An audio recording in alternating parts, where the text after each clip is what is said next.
Bismillahirrahmanirrahim. Assalamualaikum warahmatullahi wabarakatuh. Alhamdulillahirabbil alamin wassalatu wassalamu ala anbiya'il mursalin Muhammadin wa ala alihi wa sahbihi ajma'in. Rabbi shrah li sadri wa yassir li amri wa hlul 'uqdatam min lisani yafqahu qawli.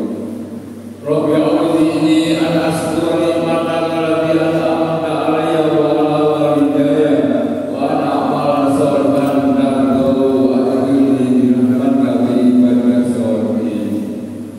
Yang saya hormati Bapak Ustaz Ahmad Yani SPDI, yang saya hormati Bapak Haji Khalil selaku penasihat Musa Asari, Bapak Haji Fauzi selaku Ketua Takmir Musa Asari, dan Bapak Ibu jemaah yang dirahmati Allah. Mari kita panjatkan puja dan puji syukur kepada Allah Subhanahu wa taala yang telah memberikan rahmat, taufik serta hidayah kepada kita semua. Dengan ucapan alhamdulillahirabbil alamin, sehingga pada malam hari ini kita bisa melaksanakan kewajiban kita sebagai umat muslim, yakni salat berjamaah maghrib dan juga dengan kajian Islam. Salawat dan salam semoga tetap kita curahkan dengan kita Nabi Muhammad SAW, dan ucapan Allahumma sholli ala Muhammad wa ala ali Muhammad. Mudah-mudahan bacaan salawat tadi bisa memberi syafaat kita di hari akhirat nanti dan berkumpul dengan beliau baginda Muhammad SAW di surga nanti. Amin ya rabbal alamin. Bapak Ibu jamaah Musa Asari yang dirahmati Allah, alhamdulillah pada minggu yang kedua ini tepatnya akan disampaikan oleh Ustaz Ahmad Yani, insya Allah minggu yang ketiga, yaitu Ustaz Hafiz Mustafa LC. Jadi Bapak Ibu, sholat itu merupakan tiang agama kita. Jadi apapun kepribadian manusia itu ya dari sholatnya. Barusan tadi ketika saya jamaah ketinggalan, ada jamaah yang ketinggalan 2 rakaat, tapi ketika menambahi rakaatnya itu langsung 2 rakaat, tidak pakai duduk. Nah itu mungkin dianya lupa atau hanya karena kewajiban saja. Jadi kita ini tidak hanya sekedar sholat, kalau nggak sholat nanti kita dosa, tapi bagaimana cara kita sholat menurut sholatnya Rasulullah Muhammad. Jadi nanti mohon Bapak Ahmad Yani nanti bisa jelaskan bagaimana sholatnya baginda Rasulullah Muhammad SAW, sehingga kita nanti sholatnya betul-betul diterima oleh Allah sebagai pahala sholat, karena sholat adalah merupakan tiang agama. Karena kita nanti yang pertama ditanyakan adalah sholatnya. Bapak Ibu jamaah yang dirahmati Allah, mari kita dengarkan tausiah yang akan disampaikan oleh Bapak Ustaz Ahmad Yani, yang tema pada hari ini bagaimana sholat Rasulullah yang harus kita tiru. Demikian, ihdinas siratal mustaqim. Assalamualaikum warahmatullahi wabarakatuh. Assalamualaikum warahmatullahi wabarakatuh. Bismillahirrahmanirrahim.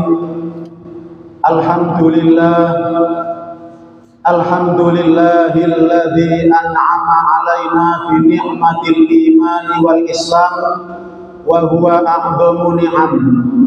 Asyhadu an la ilaha illallah wahdahu la syarikalah wa asyhadu anna Muhammadan 'abduhu wa rasuluh. Allahumma sholli ala Muhammad wa ala alihi wa ashabihi ajma'in, amma ba'du. Wa qala rabbi shrah li sadri wa yassir li amri wahlul 'uqdatam min lisani yafqahu qawli. Rabbi zidna ilma warzuqna fahma. Amin ya rabbal alamin. Ingkang sami-sami kita hormati dumateng Bapak Penasehat Mushola Asyhari panjenenganipun Bapak Haji Sahlan Thohir, ugi ingkang sami-sami kita hormati dumateng Bapak Ketua Pengurus Takmir Mushola Asyhari beserta seluruh jajarannya, hadirin wal hadirat, dumateng para bapak, para ibu, sederek sedaya jamaah Mushola Asyhari ingkang kula hormati, mugi-mugi kita sedaya selalu dirahmati lan diberkahi oleh Allah Subhanahu wa taala.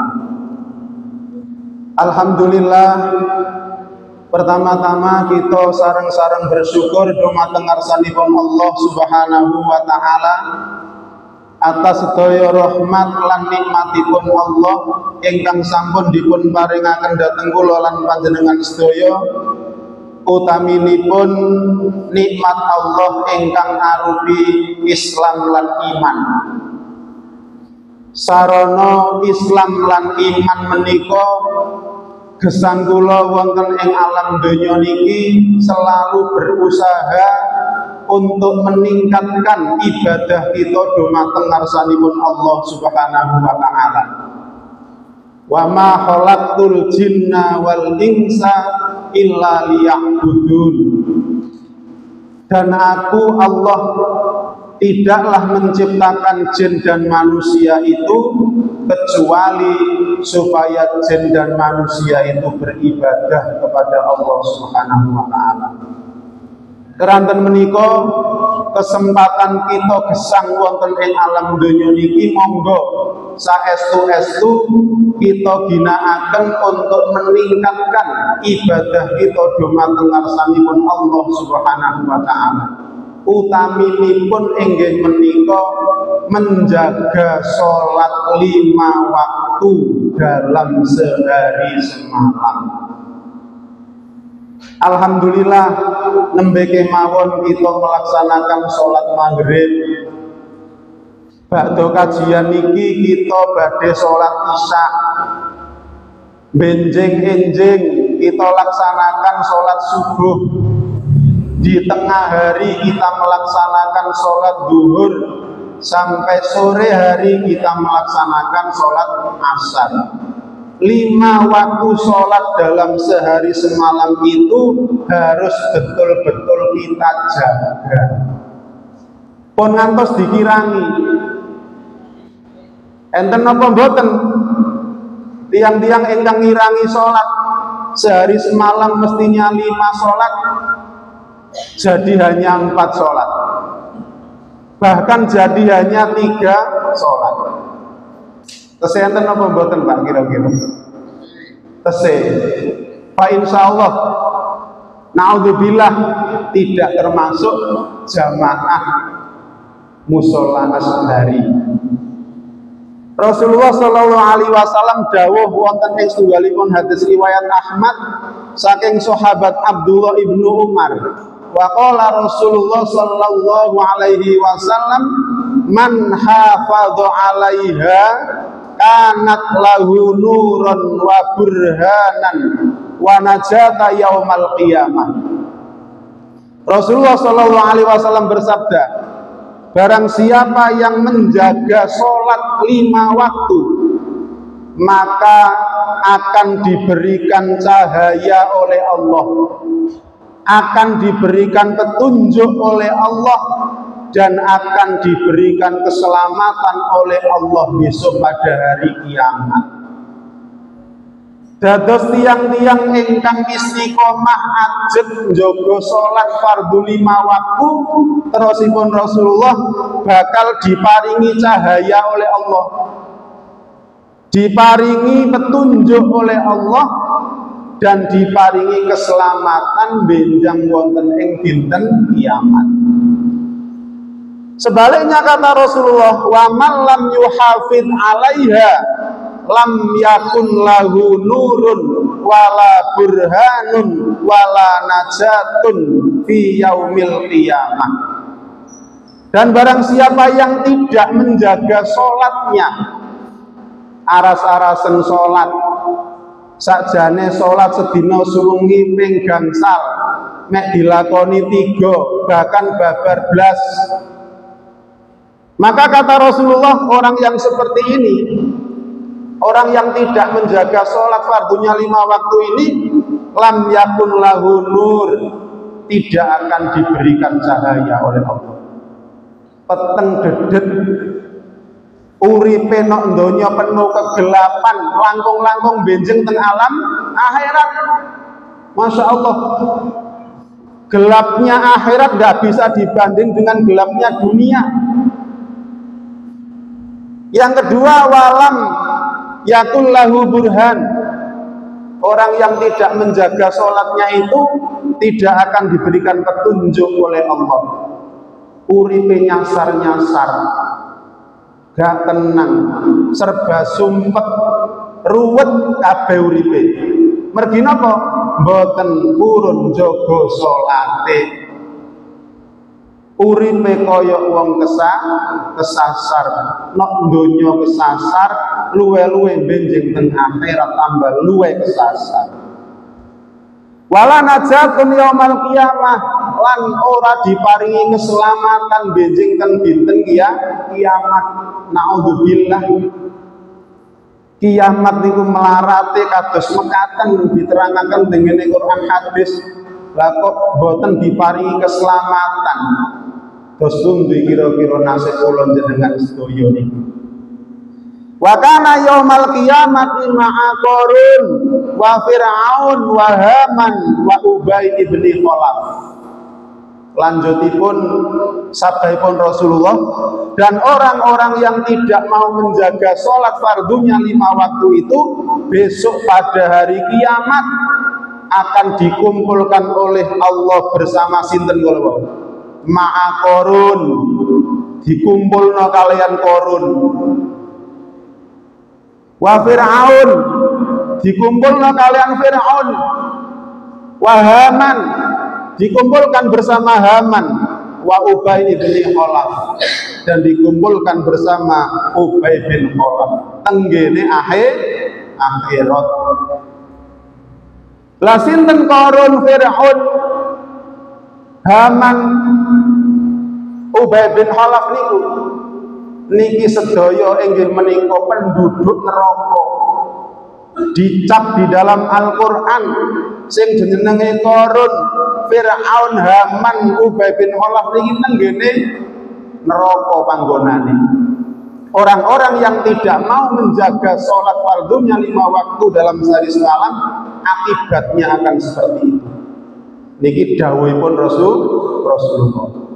Napa kala wau tiang-tiang ingkang boten purun jaga salate ora bakal diparingi cahaya, ora bakal diparingi petunjuk, ora bakal diparingi keselamatan benjing teng dinten kiamat, dan pada hari kiamat besok orang-orang itu akan dikumpulkan oleh Allah bersama Qarun, bersama Fir'aun, bersama Haman, dan bersama Ubay bin Khalaf. Kanten menika para jamaah sekalian, kala wau di dalam pembukaan Ustadz Khairuddin sampun mengingatkan kepada kita sholat dan sholat niki amat sangat penting.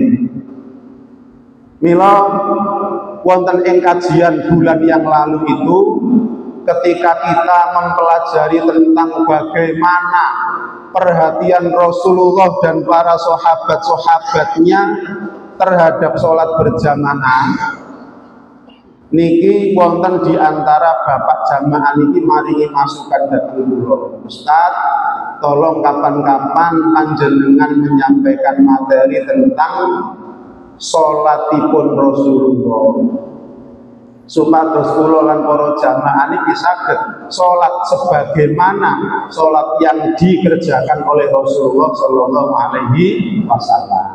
Teranten menika wonten ing kajian dangu niki kula badhe menyampaikan materi tentang as-sifatu sholatun nabi, sifat sholat nabi. Nah, as-sifatu sholatun nabi niki merupakan sebuah buku merupakan sebuah kitab sehingga kira-kira mboten saged mantun dangu niki mawon ngaji tentang yo napa salate Kanjeng Nabi Muhammad sallallahu alaihi wasallam. Kitab As-Sifatu Sholatun Nabi niki merupakan sebuah kitab yang dikarang oleh Muhammad Nasiruddin Al-Albani. Panjenenganipun seorang ulama besar, ahli fikih, ahli hadis saking negara Albania. Mulane teng wingkinge namine kala wau enten Albani. Muhammad Nasiruddin Al-Albani. Tapi pada akhirnya Muhammad Nasiruddin ini wafat wonten ing kota Amman, negara Yordania. Nah, tenggene kitab niki mengupas tentang as-sifatu sholatun Nabi. Bagaimana sifat-sifat sholatnya Nabi. Niki kalian kula tambahi referensi setunggal buku ingkang judule Tafsir Sholat. Buku niki dikarang oleh Ustadz Ammi Nur Bais. Beliau adalah ahli fikih, pengasuh Dewan Konsultasi Syariah wonten ing Yogyakarta. Nah, insya Allah dengan mempelajari kitab ini sedikit demi sedikit, perlahan demi perlahan kita badhe mengetahui dos pundi sifat-sifat sholatnya Nabi Muhammad sallallahu alaihi wasallam. Para bapak, para ibu, jamaah sekalian rahimakumullah. Supados urut monggo kita pelajari mulai al-babul awal. Bab yang pertama tentang istiqdadus sholat. Okay. Tenggene buku niki bab pertama al-babul awal istiqdadus sholat, persiapan sholat. Berarti sakderenge. Nah, apa yang perlu kita perhatikan sebelum kita ini mengerjakan sholat? Nah, ini masuk dalam bahasan istiqdadus sholat. Al-ula asbihil wudu wa istiqbalal qiblat. Yang pertama ialah menyempurnakan wudu dan menghadap kiblat. Qala al-Imam Albani rahimahullah, kana Rasulullah sallallahu alaihi wasallam idza qama ila sholati fa asbighil wudu wa istaqbalal qiblat fil fardhi awin nafli. Imam Albani ingkang ngarang buku niki beliau berkata, karena Rasulullah sallallahu alaihi wasallam adalah Rasulullah sallallahu alaihi wasallam idza qama ila sholat, apabila beliau Rasulullah itu berdiri melaksanakan sholat, fa asbihil wudu, maka beliau menyempurnakan wudu, wa istaqbalal qiblat, dan menghadap kiblat fil fardhi awil nafli, di dalam melaksanakan sholat fardu maupun melaksanakan sholat sunnah. Wonten ing hadis lintu dipun sebutaken idza qumta ila sholat fa asbihil wudu summa istaqbalal qiblat fakabbir. Apabila kamu akan berdiri melaksanakan sholat, maka sempurnakanlah wudhu, kemudian menghadap ke kiblat, fakabbir, baru bertakbir, mulai sholat. Berarti ada dua hal penting yang harus kita perhatikan sebelum sholat. Yang pertama nopo kalau asbihil wudhu, menyempurnakan wudhu. Mengapa kok menyempurnakan wudhu? Mergi berwudhu ini merupakan syarat sahnya sholat. Hadis Bukhari Muslim, Rasulullah bersabda, qala Rasulullah sallallahu alaihi wasallam, la yaqbalullahu sholata ahadikum idza ahdasa hatta yatawaddo. Ora bakal diterima salate salah sijining sira kabeh nalikane berhadas sampai dia berwudu. Atau sipun napa? Wudu itu merupakan syarat sahnya sholat. Apabila kita akan melaksanakan sholat, maka kita harus berwudu, dan wudunya harus wudu yang sempurna. Nah niki sing perlu kita perhatosaken. Sudah sempurnakah wudu kula lan panjenengan sedaya niki? Mergi nek wudu kula jenengan sedaya dereng sempurna, berarti wudune rusak. Kalau wudunya rusak, wudunya ndak sah, otomatis sholatnya tidak sah. Perlu hati-hati nih kita. Saestu perlu hati-hati. Masalah sepele, setunggalipun contoh, membasuh kedua tangan harus sampai mana Pak? Harus sampai siku. Lah kok umpama duka kula jenengan kesusu, duka supit, duka napa, kula jenengan membasuh kedua tangan mboten ngantos siku, berarti wudu kita ndak sah. Terus kula jenengan tetap sholat kita terus pundi? Ndak sah. Lho niki perkara enteng, perkara ringan. Maka Rasulullah betul-betul memperhatikan fa'asbihil wudu, maka sempurnakanlah wudu. Nah, wudu sing sempurna niku dos pundi? Wudu sing sempurna niku kesimpulane inggih menika kita kedah memperhatosaken sunnah-sunnah wudu dan rukun-rukunnya wudu. Lebih-lebih yang rukun. Mergi rukun wudu ini tidak boleh ditinggalkan. Kalau rukun wudu ini salah satunya tidak terpenuhi, maka wudu kita termasuk wudu yang tidak sah. Adapun sunnah itu adalah bagian dari kesunahan dalam berwudu. Kok umpamane kula jenengan boten nglampahi sunah wudu kita tetap sah. Nah, di dalam kitab Toharoh karyanipun Al-Qadhi Abu Suja niki kula ringkes mawon. Min sunanil wudu, di antara sunah-sunah wudu itu ialah al-awwal yaqra'ul mutawaddi'u awalan bismillahirrahmanirrahim. Orang yang berwudu itu pertama kali membaca bismillahirrahmanirrahim. Niki termasuk min sunanil wudu. Sampun ngoten napa dereng itu? Sampun. Alhamdulillah, berarti melakukan sunnah. Yaqra'ul mutawaddi'u awalan bismillahirrahmanirrahim.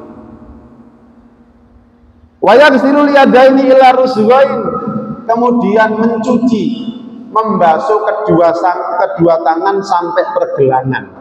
Nah, membasuh kedua tangan sampai pergelangan tangan.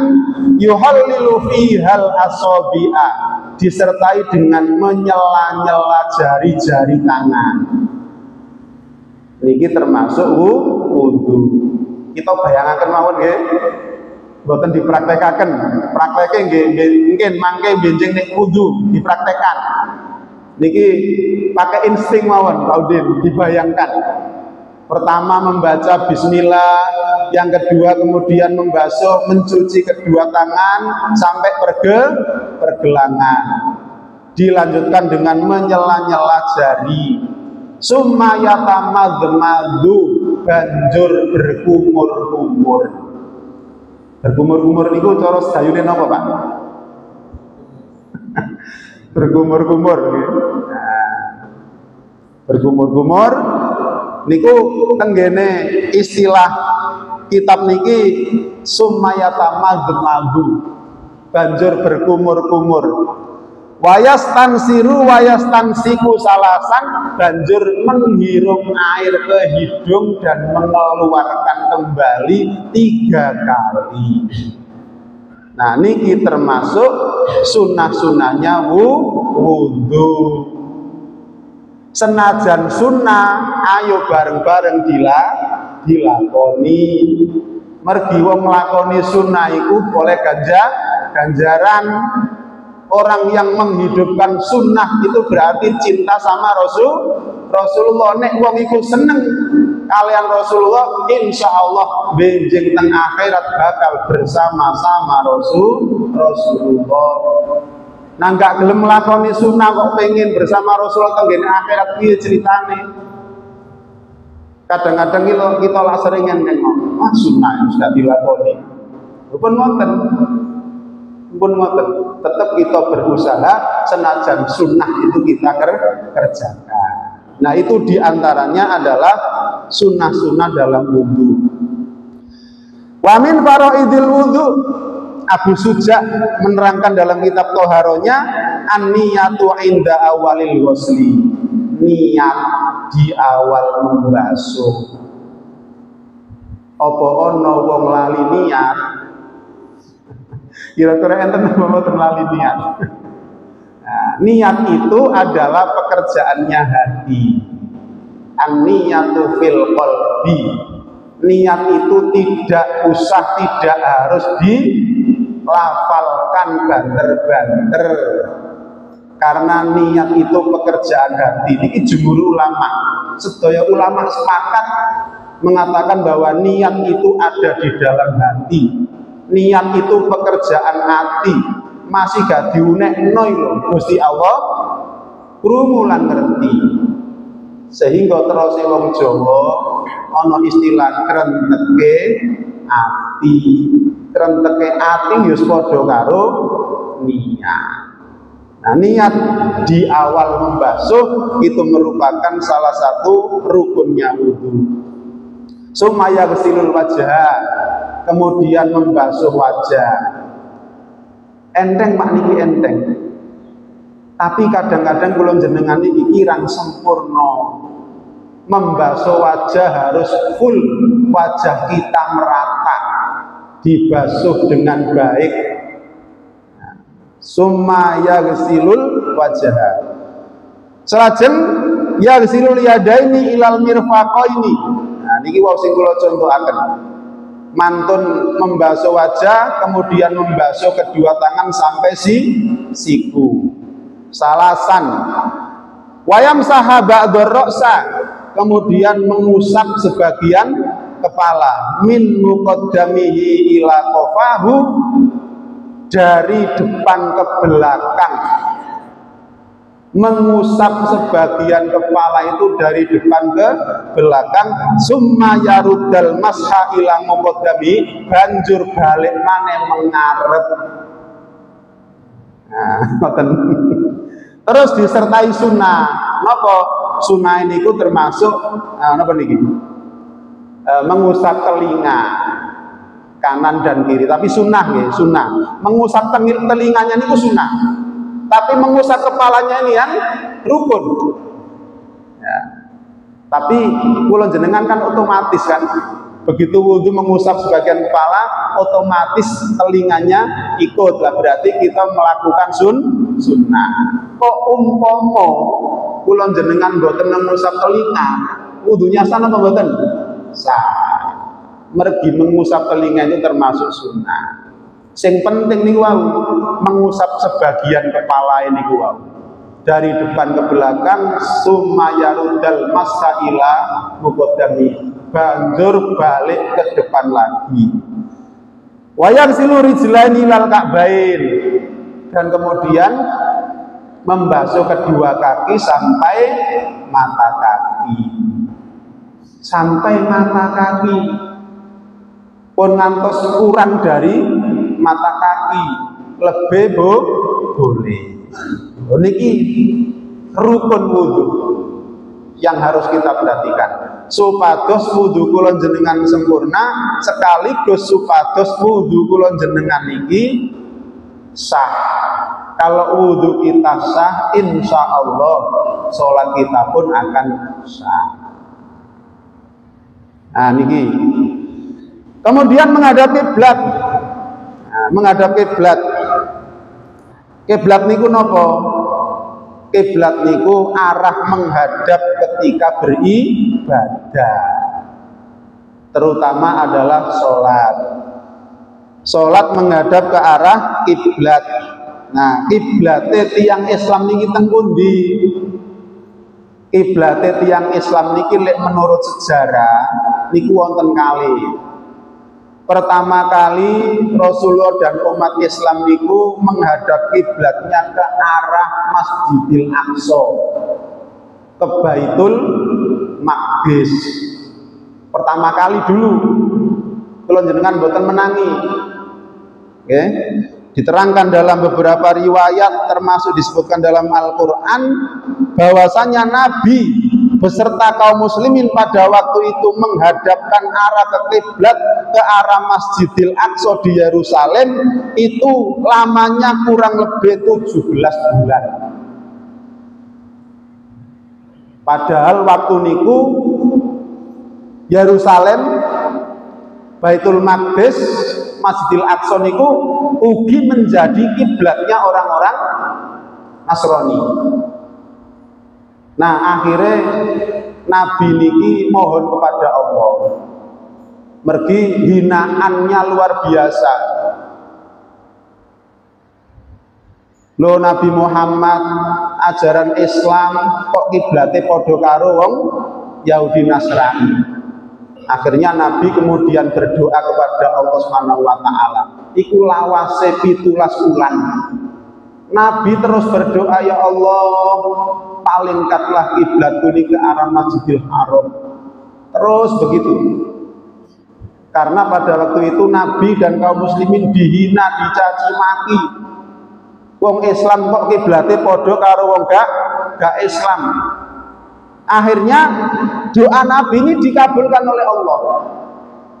Diterangkan dalam Quran surat Al-Baqarah ayat 144. Qad nara taqalluba wajhika fis sama falanuwalliyannaka qiblatan tardaha fawalli wajhaka satral masjidil haram. Niki ayat yang menerangkan bahwa Nabi itu berdoa mohon kepada Allah Subhanahu wa taala supaya dipalingkan arah kiblatnya itu dari Masjidil Aqsa Yerusalem Palestina menghadap ke arah Masjidil Haram Ka'bah di kota Mekah. Doa Nabi dikabulkan. Setiap hari Nabi Muhammad ini menengadakan tangan menghadap ke langit memohon kepada Allah, ya Allah, palingkanlah kiblat kami orang Islam ini dari Baitul Maqdis ke Ka'bah Baitul Haram, Masjidil Haram. Itu dikabulkan oleh Allah Subhanahu wa taala. Nah, peristiwa ini terjadi di dalam waktu sholat. Banyak riwayat yang menerangkan itu terjadi pada waktu sholat duhur. Ada sebagian yang menyebut terjadi pada waktu sholat asar, terjadi pada rakaat kedua. Maka di tengah-tengah sholat itu Nabi dan para sahabatnya langsung mengalihkan kiblatnya ke arah Masjidil Haram. Mulane tenggene Madinah niku wonten masjid sing diparingi nami kalian masjid Qiblatain. Masjid dua kiblat. Nggih mergi sejarahnya ten niki wae. Asale Nabi beserta kaum muslimin sholat menghadap ke arah Masjidil Aqsa Palestina, turun perintah untuk mengalihkan kiblat ke Masjidil Haram terjadi pada waktu peristiwa ini. Sejak itulah ngantos sekarang umat Islam ini kiblatnya adalah ke arah Ka'bah, Masjidil Haram. Sholat itu menghadap ke arah kiblat. Para bapak, para ibu, jamaah sekalian rahimakumullah, bolehkah sholat tidak menghadap ke kiblat? Angsal mboten, sholat tidak menghadap ke kiblat. Angsal mboten, Pak? Nah, boleh. Boleh dengan rincian keterangan. Nah, dalam keadaan tertentu diterangkan dalam buku ini berdasarkan beberapa hadis. Abu Suja menerangkan dalam beberapa riwayatnya, diantaranya ialah wa yajuzu antarokal qiblah fi halatain. Boleh sholat itu tidak menghadap ke arah kiblat dalam dua keadaan. Nah niki nek teng daerah kita kados mboten mungkin terjadi dua keadaan ini, sehingga kita selalu sholatnya menghadap ke kiblat. Termasuk kita sama tenggene mushola hari menghadap kiblat. Dua keadaan itu apa? Fi siddatil khaufi wa fin nafilati fis safar ala rahilatihi. Yang pertama ialah dalam keadaan yang sangat takut, dalam keadaan perang, itu dibolehkan sholat tidak menghadap ke arah kiblat. Kemudian yang kedua, fis safari ala rahilah. Kalau dalam keadaan bepergian dan naik kendaraan, yang diperbolehkan kita sholat itu tidak menghadap ke arah kiblat. Mergi nopo? Hal ini merupakan sesuai dengan firman Allah dalam Quran surat Al-Baqarah ayat 115, walillahil masyriqu wal maghrib fa aynama tuwallu fasamma wajhullah innallaha wasi'un alim. Dan kepunyaan Allah arah timur dan barat itu, maka kemanapun kamu menghadap, disitulah ada wajah Allah subhanahu wa ta'ala. Wallahu wasi'un alim, dan Allah itu maha luas lagi maha mengetahui. Nah, keterangan ini didukung dengan beberapa hadis bahwasanya Rasulullah SAW ugi nate melaksanakan sholat itu tidak menghadap ke arah kiblat, karena dalam dua keadaan kalau ada beberapa keterangan yang menyebutkan ketika Rasulullah SAW itu bersafar, bepergian dan naik kendaraan, maka Rasulullah sholatnya tidak menghadap ke arah kiblat. Salah satu contoh, karena Rasulullah SAW fi safar yusallin nawafil ala rahilatihi wa yuksiru alaiha haitsu tawajjahta bihi syarqan aw ghurban. Adalah Rasulullah SAW ketika dalam perjalanan beliau kemudian menaiki unta, kemudian beliau melaksanakan sholat menghadap ke arah mana kendaraan yang ditungganginya itu. Kalau kendaraan yang menghadap ke timur, yang menghadap ke timur.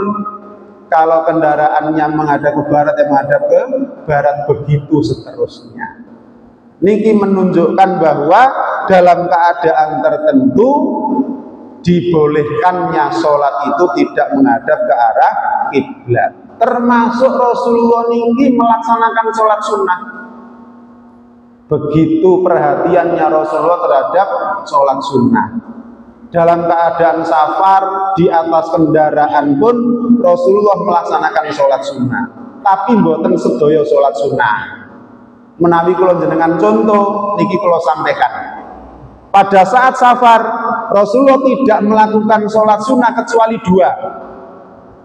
Yang pertama ialah sholat malam atau sholat tahajud.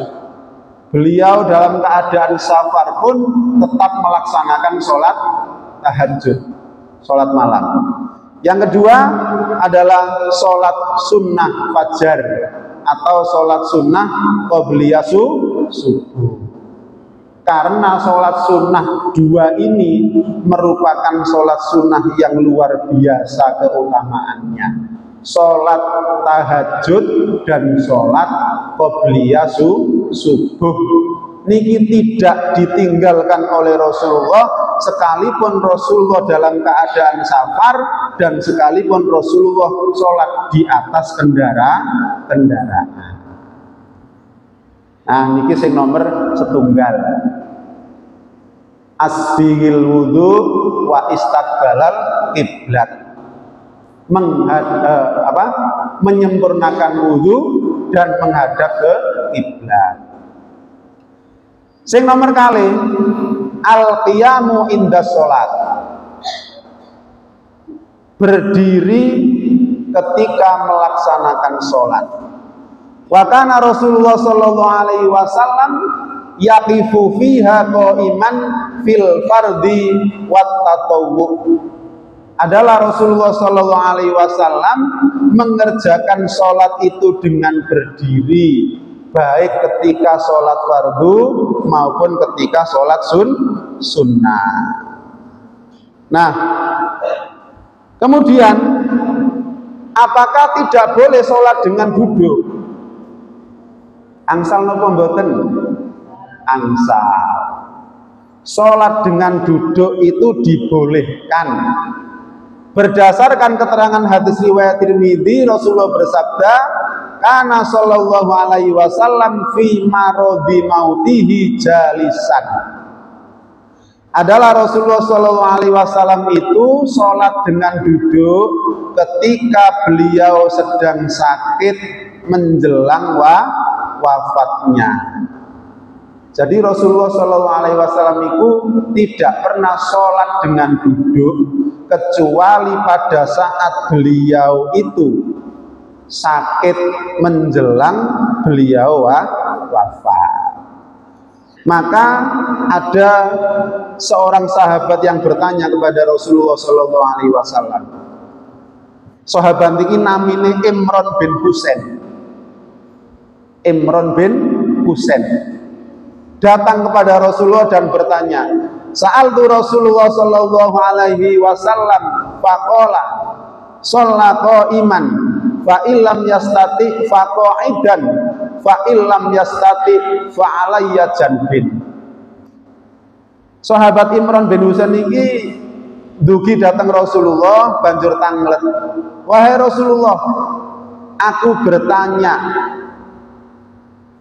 aku dalam keadaan sakit, apakah aku boleh sholat dengan duduk?" Faqala, maka Rasulullah SAW menjawab, "Sholatlah dengan berdiri." Napa kalau pertama Rasulullah menjawab sholatlah dengan berdiri, berarti pada intinya sholat itu harus dengan berdiri. Itu yang pertama, dasarnya itu harus kita pahami. Sholat harus dengan berdiri. Salat jeng fa'in lam nastati faqaidan.